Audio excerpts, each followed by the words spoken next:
നമ്മൾ വയ്ക്കുന്ന ഓരോ ചുവടും ആദ്യമൊക്കെ ഒന്ന് വീഴും കേട്ടോ. ആ വീഴ്ചയിൽ ചെറിയ വേദനയൊക്കെ ഉണ്ടാവും. പിന്നീട് നമ്മളത് എണീറ്റ് നല്ല സ്മൂത്തായിട്ട് അങ്ങോട്ട് നടക്കും. അമ്പോട്ടനും അവൻ്റെ ആദ്യത്തെ ചുവടൊക്കെ വെച്ച് തുടങ്ങി കേട്ടോ. അതിൻ്റെ ചെറിയ വീഴ്ചയിലൊക്കെ കരഞ്ഞിരിക്കുകയാണ്.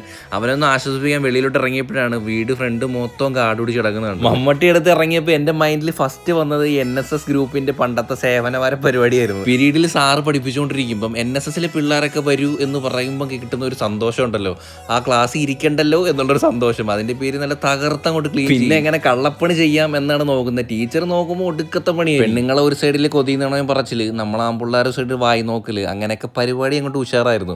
സ്കൂളിൽ പഠിക്കുന്ന സമയത്ത് അവിടെ സ്കൗട്ടിലും പിന്നെ +1 +2 വരുന്നപ്പം ഇതേപോലെ NSSൽ വരുന്നത്. ഗ്രേസ് മാർക്ക് മുഖ്യമാണല്ലോ ബിഗിലെ, അതൊക്കെ കിട്ടിയോ. പക്ഷെ എനിക്ക് NSSന്റെ ക്യാമ്പൊക്കെ ഭയങ്കരമായിട്ട് ഇഷ്ടപ്പെട്ടു. നമുക്ക് അവിടെ കഴിവ് പ്രദർശിപ്പിക്കാനുള്ള കുറേ അവസരങ്ങൾ, ഡാൻസ് പരിപാടി, അതൊക്കെ ഒരു വൈബ്. ജോലി ചെയ്ത് എനിക്ക് വന്ന വിരളിലെ തഴമ്പ് കാണിച്ച് പട്ടിഷൂ കാണിക്കുകയാണ് ഞാനിവിടെ. അമ്പു ഇതൊന്നും അറിയാതെ അവിടെ അവൻ്റെ വാട്ടർ ബോട്ടിലെടുത്ത് നിരക്കി കളിക്കുക കേട്ടോ. ഞാനിവിടെ എഡിറ്റിംഗ് പരിപാടി തുടങ്ങി. അപ്പോൾ ഇന്നേക്ക് ഇത്രയേ ഉള്ളൂ. Love you and by.